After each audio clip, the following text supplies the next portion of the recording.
Now, there are two qualities that can increase your chances of success. Two very important qualities. Number one, patience. Number two, persistence. Let's talk about patience for a moment. Patience is what? Learning to handle the passing of time. Now, once you've had an appetite for success and you start going for it, now you've got to learn to handle the passing of time. Here's why. It takes time. It takes time to build a corporate work of art. It takes time to build a symphony orchestra with flawless music and harmony that sends you on flights of ecstasy, to be remembered long after the orchestra has shut down and the lights have gone out. It takes time to put harmony together. It takes time to build a life. It takes time to build an enterprise. It takes time to get through school. It takes time to develop and grow. So give your enterprise time. Give your business time. If you're in management, give your people time. If you're a parent, give your kids time. Don't be too short, too quick. Give them time. Now, not forever, but time. It takes time. Here's the ultimate challenge. You've got to have patience with yourself. It takes time to make changes in habit and discipline. It takes time to correct old errors in judgment and to finally give up old blame and pick up new responsibility. I'm telling you, it took me some time. I used to blame the government and blame taxes and blame the company and blame the marketplace. It took me a long time to give that up.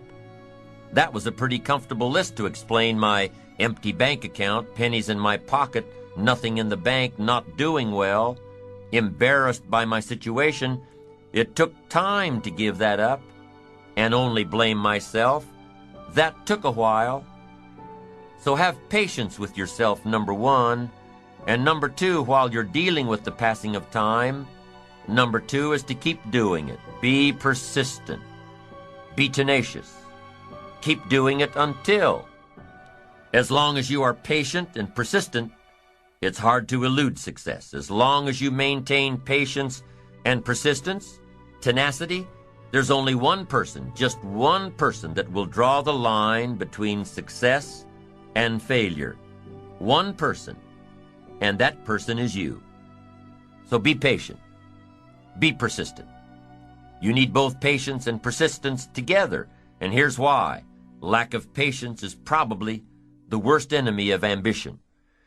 While your ambition keeps growing, keeps moving, keeps looking for new ways to succeed, impatience tends to grow frustrated.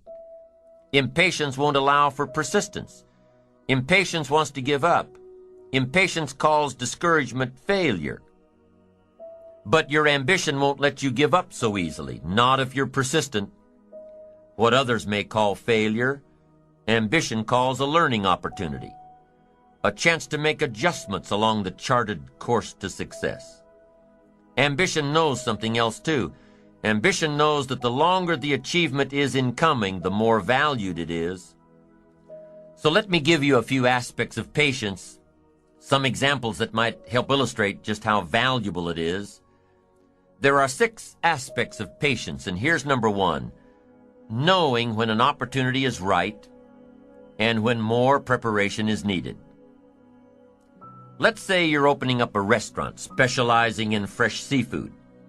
You're all excited to get going, get the money coming in instead of it all going out. You're all excited. So because you're all excited, you want to open early. Your impatience gets the best of you. And so you do, open before your scheduled grand opening. Customers start coming in. They're all excited about this new great restaurant. And everybody wants some fresh seafood. They're all ordering fresh seafood from the menu. But now you panic. You haven't got any. You're not ready. The fresh seafood shipment won't come in for a week. Impatience has just killed the restaurant. Now let's say you've got a great new product that's scheduled to come out on the market in the next several months. Everything's going according to plan, so you start planning your ads, start planning big public relations events. You're so sure that it's going to happen that you set a date. The engineers told you that the product's not ready, but you're sure it will be. You start planning everything, invite lots of people, influential people, buyers of your product. You're so excited that you went ahead without the product actually being done. Come the week of the grand unveiling, the engineers come to you and say it still doesn't work. Your impatience just lost you credibility in the marketplace. That's number one. Be patient in knowing the difference between when the opportunity is right and when more work needs to be done. Here's number two. Remain alert, even if opportunity doesn't come right away. Make sure that your patience allows you to keep your eyes open and ready for opportunity. Keep looking. Be patient. Number three, keep preparing for opportunities, even if there's a delay.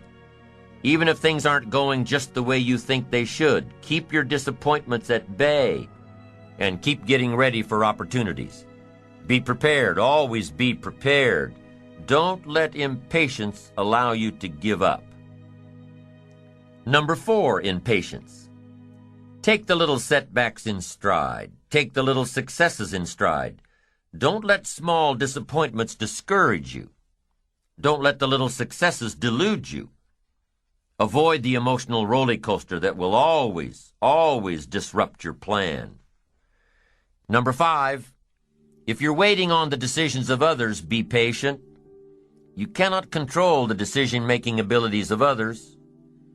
You cannot control their timing.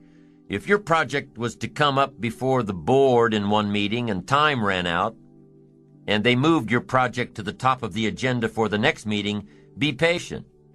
Don't be frustrated about what you have no control over. And number six, take a vacation from your ambition. If you've been working day after day, week after week, month after month without a break, take a vacation from your ambition. The patient person, secure in their ambition, knows that the drive and ambition will still be there, even after some time off. As a matter of fact, with some time off, the ambition will have a stronger pull than ever when you come back to it. Persistence is patience in action. Persistence is creative, always looking for new opportunities. Persistence is courageous. It doesn't give in to fear. Persistence is hopeful. It doesn't let discouragement through the door. Persistence is positive. It keeps you on track with your plans and your goals.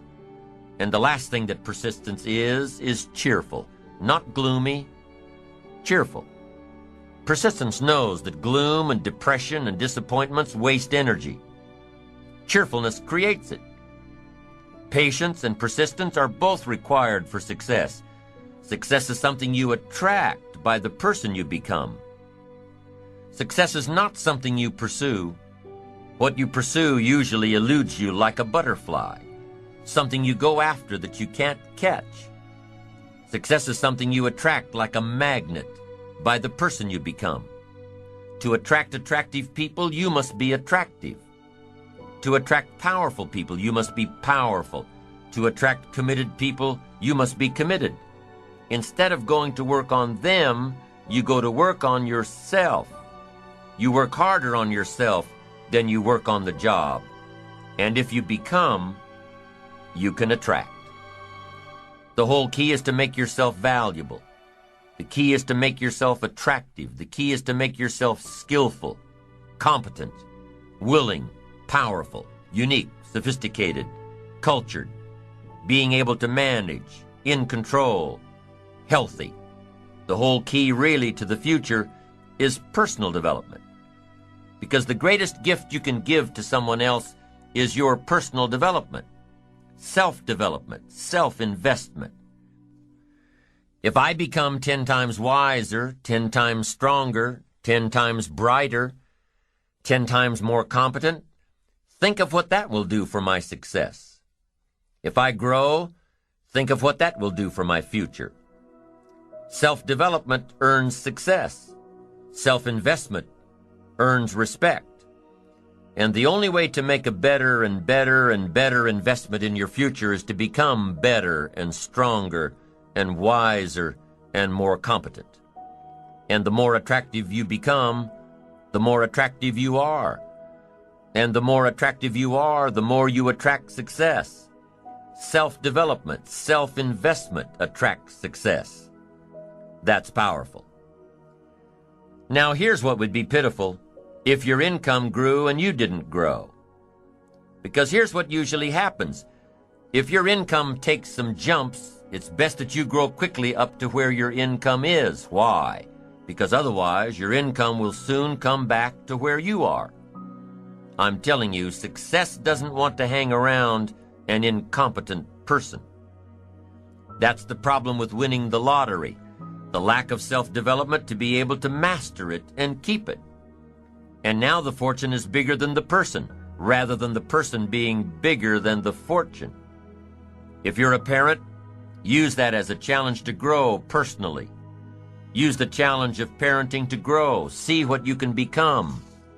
One ancient writer said this, "Here are some reassuring words. God's arm is not short." Aren't those reassuring words? God's arm is not short. You can't think of anything more pitiful than a God with a short arm. Poor God, his arm's too short. He can't reach all the way. Can't reach out to all of us. This writer said, no, be reassured. God's arm is not short. He can reach all the way, and he can reach everybody.